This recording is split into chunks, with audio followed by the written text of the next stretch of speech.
Your West Ham news roundup today. Some of it good, sort of most of it pants. It's not about pants. I'm going to talk to you about pants. That'd be a terrible video indeed, wouldn't it? We've been waiting, well, I've been waiting on the sort of confirmation of Kurt Zouma's injury. I can't really leave it any longer. It's halfway through the day. And as far as I know it now, at the point of recording this, it's not good news. It's 4 weeks or maybe until the end of the season. Neither of those are particularly good. I can't, on one hand, do a video the other day saying the Brentford game and the Lyon return leg are our two most important games in the season, then make out that him missing the next 4 weeks is going to be anything other than bad news, really. So I want to talk about that a little bit, actually, and just go into that, because as of the point yesterday, we knew he was going to miss the Lyon game. But we now know it's going to be a lot longer than that. What's it actually mean for West Ham? Well, aside from it being bloody obvious what it means for West Ham. What's David Moyes going to do about it? That leads us into another story, which is basically to do with David Moyes having a lot of influence over the winter signings, or lack of winter signings. Before I do that, I just want to deal with Sean, our Whetstone on Claret and Hugh, has basically done an article refuting what... Well, it's not what I said. I basically quoted Kieran Maguire, who's the financial expert from the Price of Football, who basically alluded to the fact, did the video yesterday, that Křetínský's money was tied up in Russian investments, let's put it that way.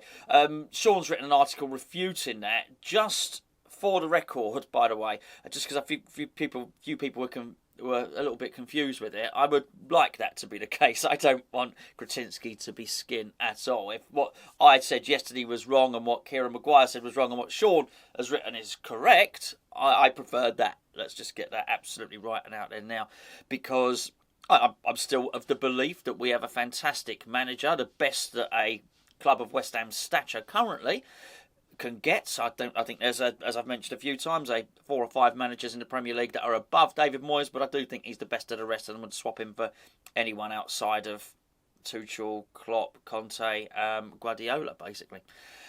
And with that in mind, I think if we can keep hold of Declan Rice, we can keep hold of Jared Bowen.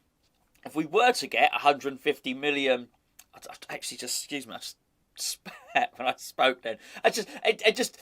I'm so tight. The words 150 million don't come easily from my mouth. So, not that it's my money, but I think if we somehow could get 150 million to spend, I know it seems like a lot of money. Well, it is a lot of money. Or even sort of 100 million or 120 million plus a couple of frees. I mean, good quality free signings like Jesse Lingard. I think we could make a real impact next season, because I believe David Moyes can punch above his weight. I don't think David Moyes needs to have a billionaire squad, if you know what I'm saying. I don't think he needs to buy a series of players at 80 million. That doesn't always work anyway. You've only got to look at Man United, who've spent money like it's going out of fashion. It hasn't really done them any good. So I think if we can get the squad that David Moyes wants, or at least spends, and bring in 5 good quality players, I think that'd be really good for us. And I think David Moyes can probably drag West Ham up even higher than he has. So I want the article to be correct. So let's just hope that Křetínský can get hold of his money. And not just that, he is going to invest. Otherwise, like I said yesterday, what's the point? I mean, what was the point in bringing him in? But I'm hoping that that's the case. I just haven't made my mind up yet, because I've not seen him spend money yet or anything like that. So anyway, that was really the point. Before I go into the Kurt Zouma stuff, I just want to look at this article here again, which is basically West Ham board members were unable to win a battle with David Moyes over January signings. Now, this article is very, very much about the board sort of agreeing with what a lot of us thought, which was get some players in, get a striker in, the squad is thin. And David Moyes apparently saying, no, I'm not going to do that. I only want to bring players in who are better than what we have. I think where this gets a little bit cloudy is I think that's quite an open statement. Better than what we have, or better than what we have, as in better than Declan Rice. Well, that's going to be quite hard. Better than people in the first team, better than Bowen. Well, again, that's quite hard. I understand that. Do you want to bring a striker in that's better than Antonio? Okay, I get it. That's what he wants to do. But actually, better than what we have. There's also a load of players, sort of like Masuaku, for instance, maybe Yarmolenko. And I think it would have been relatively easy to bring in players that were better than them. So I think, you know, it's a little bit cloudy on that. But apparently the board wanted to bring players in, but we've seen this before. We've seen Sullivan do this. We don't. I think, I can't even remember. It might have been Wellington Paulista. I might have that slightly wrong, but we've seen him bequeath a player onto Sam Allardyce before, and other managers too. Seem to remember him buying a player at Birmingham called Christian Benitez, and the manager saying I didn't buy him, or something like that. Anyway, so we know that there is a capacity to do this, but apparently David Moyes said, no, I don't want to do it. So I think in one aspect, it's a little bit crap because we needed to bring players in, and maybe Moyes was a bit too stubborn on it. On the other side of things, you probably look at it and think, well, actually, it's probably not all bad as far as West Ham are concerned, just purely because at least the manager's not having players forced upon him who he doesn't want or he's not going to use.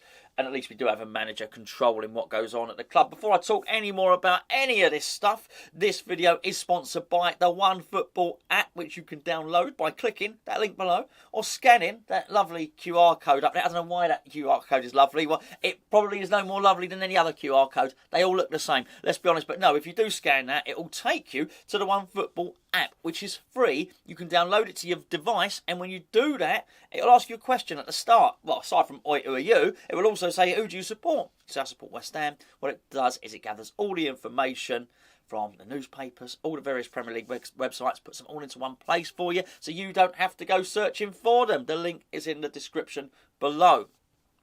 So David Moyes' control over signings, and that's all very good. Now, which brings us, alas and unfortunately, back to his main signing and his major signing of the summer, and arguably the only signing that's really worked out of the 4 players that came in during the summer, and that is Kurt Zouma. And the news ain't great. I'm more than prepared. Like I said, I'm quite happy with the Křetínský article that I ran about Kieran Maguire, to be wrong. I'm quite happy if in 2 hours' time this video is completely old because new news has come out that he's only... that he's only injured for a week or something. I'm more than happy to be wrong about this, but as the point of recording now at 25 minutes past 1, he's injured for either 4 weeks or the rest of the season. Bad news for us. What's Moyes going to do? Well, hopefully if you watched the review last night, the preview of the Lyon game, Gio made a really good case for playing 3 at the back, and actually, the more I think about it, and the more I like it, I like that idea. That might be the way to go. I'll also say a couple of times that that Diop has played recently, not the last time, by the way. He's played really well. I do think he lacked sharpness and he lacked urgency, and I do hold him, responsible really for the first goal against Brentford, certainly. And I think he got caught napping for the second goal. He didn't realise that Ivan Toney had basically spun off behind him, but he certainly started the move by marking Ivan Toney. So not great there, but there is also interest from Olympique Lyonnais in Diop. So he's got motivation here. I can't believe that he wants to stay at West Ham. Why would you? If you're a professional footballer, why would you want to stay somewhere where you're not getting football and you're not playing football? He knows Olympique Lyonnais are interested. This is a really good chance for him to impress. Reminds me, I've told the story many times. For those of you that have watched the channel for quite a while, I've often told the story of me and my old man, and we were playing Everton, and we were up in the North Bank at Upton Park, and my old man said Tony Cottee's going to play really well today because he wants to join Everton. And from the kick-off, Cottee literally ran round the whole Everton team and almost scored, and he had an absolute blinder of a game. So I've always been mindful since then. Players do want to impress when they're looking to. There's the prospect of a transfer to a team.